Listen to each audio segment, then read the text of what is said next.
Assalamualaikum warahmatullahi wabarakatuh. Selamat malam.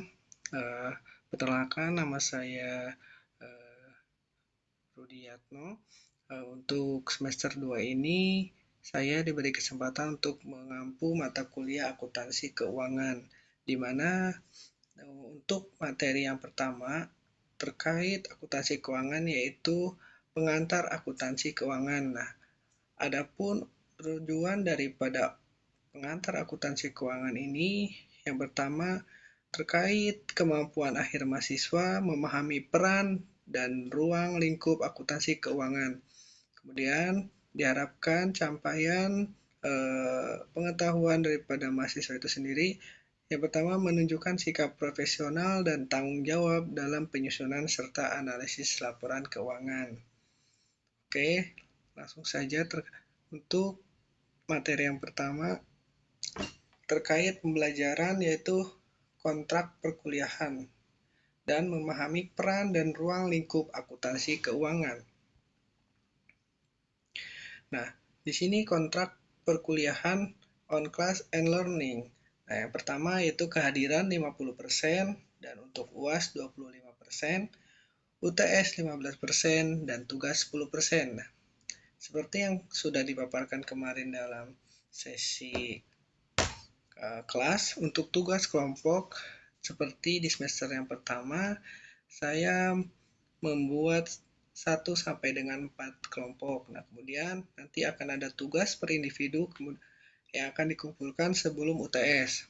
Nah, untuk beberapa proyek terlampir yaitu yang pertama penyusunan ringkasan laporan keuangan dalam bentuk individu. Nah, deskripsi singkat mengidentifikasi komponen laporan keuangan dan untuk output utamanya yaitu ringkasan laporan. Terkait proyek yang kedua yaitu analisis kinerja keuangan, mungkin akan nanti dibagi kelompok 3 sampai 4. Kemudian yang terakhir presentasi analisis keuangan. Nah, itu juga masih dalam kelompok bentuknya, dan untuk deskripsi singkatnya presentasi hasil analisis. Mungkin nanti akan dipaparkan menggunakan PowerPoint ataupun Canva. Nah, selanjutnya yaitu materi yang pertama, langsung saja kita untuk akuntansi dan pelaporan keuangan. Akuntansi adalah sebuah aktivitas jasa di mana fungsinya adalah memberikan informasi kuantitatif, terutama mengenai posisi keuangan dan hasil kinerja perusahaan yang dimaksudkan akan menjadi berguna dalam pengambilan keputusan ekonomi menurut Harry tahun 2013. Nah, maksudnya gimana? Untuk sebuah aktivitas jasa, fungsinya adalah memberikan informasi kuantitatif, yang berarti untuk informasi yang berbentuk angka-angka, sehingga sebuah aktivitas jasa itu lebih paham atau lebih memahami bagaimana posisi keuangan daripada hasil kinerja perusahaan dapat diketahui, sehingga dalam pengambilan keputusannya perusahaan akan tidak salah langkah dalam mengambil keputusan karena melihat daripada posisi keuangan yang terjadi pada perusahaan tersebut. Nah, selanjutnya, laporan keuangan pada dasarnya adalah hasil dari proses akuntansi yang dapat digunakan sebagai alat untuk mengkomunikasikan data keuangan atau aktivitas perusahaan kepada pihak-pihak berkepentingan. Nah, maksudnya, laporan keuangan pada dasarnya adalah hasil dari proses akuntansi. Nah, di mana untuk alat mengkomunikasikan data keuangan dan aktivitas perusahaan kepada pihak berkepentingan, sehingga lebih mudah daripada pihak-pihak yang memiliki kepentingan mengetahui bagaimana sih posisi keuangan itu atau sehat tidak sih perusahaan tersebut dengan salah satunya melihat laporan keuangan daripada perusahaan itu sendiri.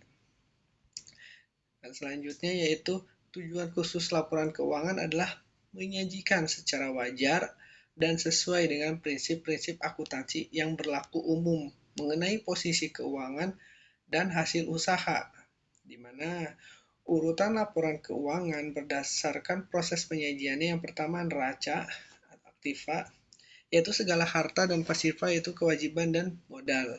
Kemudian yang kedua laporan laba rugi, pendapatan dan beban. Yang ketiga laporan perubahan ekuitas. Yang keempat laporan arus kas, di mana terdiri dari aktivitas operasi, aktivitas investasi, dan aktivitas pendanaan. Nah, selanjutnya yaitu para pengguna akuntansi ya, di mana internal user terdiri atas direktur dan manajer keuangan, direktur operasional dan manajer pemasaran, serta manajer dan supervisi produksi. Kenapa sih seorang direktur atau manajer itu harus mengetahui atau perlu mengetahui akuntansi ataupun keadaan posisi keuangan ya, di mana seorang pemimpin atau pimpinan perusahaan wajib dan harus tahu seberapa sehatkah perusahaan itu dalam mengelola keuangannya, atau seperti apa sih laporan keuangan yang terjadi pada perusahaan itu sendiri. Nah, kemudian direktur operasional dan manajer pemasaran. Kenapa sampai direktur operasional pun tahu, bahkan wajib mengetahui daripada laporan perusahaan itu atau laporan keuangan perusahaan? Itu halnya sebagai acuan tolak ukur sebagaimana seorang operasional atau seorang direktur mengelola uang-uang yang beredar dalam mengoperasikan suatu perusahaan, sehingga bisa mengambil langkah atau bisa mengetahui bagaimana langkah-langkah tepat untuk mengelola dana-dana yang sudah beredar dengan menggunakan kebutuhan-kebutuhan perusahaan seperti operasional, mungkin bisa pemeliharaan mesin ataupun pembelian-pembelian part terkait supporting daripada hasil produksi. Kemudian manajer pemasaran. Kenapa seorang manajer pemasaran juga perlu mengetahui atau wajib menggunakan akuntansi? Nah, jelas sekali untuk manajer pemasaran dia harus mengetahui posisi-posisi atau pangsa pasar yang seperti apa yang akan mereka tuju, sehingga dengan melihat laporan akuntansi itu para manajer bisa mengambil sikap bagaimana langkah yang harus diambil apabila terjadi gejolak daripada daya beli daripada konsumen ataupun apa namanya daya saing daripada pemasar di luar sana. Selanjutnya manajer dan supervisor produksi. Nah, untuk manajer dan supervisor produksi biasanya wajib tahu untuk mengetahui daripada akuntansi itu sendiri, sehingga untuk pengambilan keputusan seorang manajer dan supervisor produksi bisa lebih tepat apabila dalam skala kecilnya, yaitu dalam skala produksinya, mengalami terjadinya kekurangan ataupun ada yang namanya produk-produk yang not good atau NG. Selanjutnya external user terdiri atas investor, kreditur, dan pemerintah. Kenapa harus investor juga mengetahui ataupun kreditur dan pemerintah? Jelas sekali untuk investor wajib mengetahui atau perlu mengetahui, artinya bagaimana dia bisa menanamkan modal atau dana kepada setiap perusahaan apabila seorang investor itu tidak mengetahui posisi daripada laporan keuangan perusahaan tersebut. Jelas akan menjadi suatu ancaman yang memang dirasa jika ke depan dia akan menanamkan uang ataupun investasi-investasi, apabila perusahaan itu tidak sehat, kemungkinan besar yang akan terjadi ya dia akan mengalami kerugian seperti itu. Selanjutnya terkait standar akuntansi keuangan. Nah, di sini terdapat beberapa standar. Yang pertama, standar akuntansi umum digunakan oleh perusahaan publik atau emiten perusahaan besar, di mana standar akuntansi keuangan ini mengacu pada International Financial Reporting Standards atau IFIRS, digunakan untuk laporan keuangan perusahaan terbuka di BI.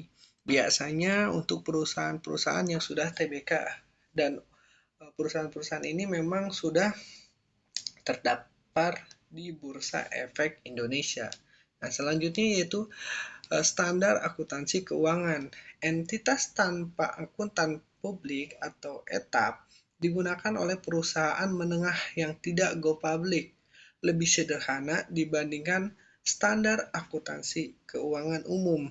Biasanya dipakai untuk CV, PT tertutup skala menengah.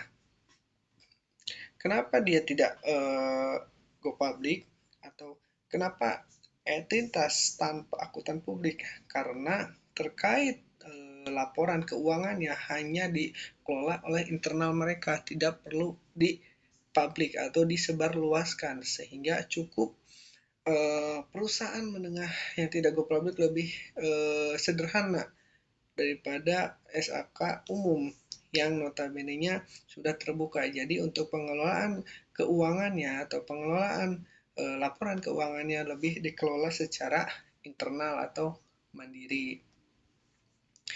Selanjutnya, standar akuntansi entitas mikro, kecil, dan menengah (EMKM). Digunakan oleh UMKM, paling sederhana fokus pada laporan posisi keuangan, laporan laba rugi, catatan atas laporan keuangan, biasanya untuk toko UMKM produksi. Nah, skala ini lebih kecil lagi karena kenapa? Dia hanya memikirkan posisi keuangan dan laporan laba rugi saja atas laporan keuangan tersebut, sehingga tidak perlu harus terlalu rumit ya, terlalu lengkap lah untuk pelaporannya. Dia hanya ingin mengetahui posisi keuangan, laporan laba ruginya, dan catatan atas laporan keuangan tersebut. Dan selanjutnya yaitu standar akuntansi pemerintah. Digunakan oleh instansi pemerintah, biasanya ditetapkan oleh pemerintah berbasis aktual, dipakai oleh kementerian dan Pemda. Nah, biasanya untuk sekelas pemerintah,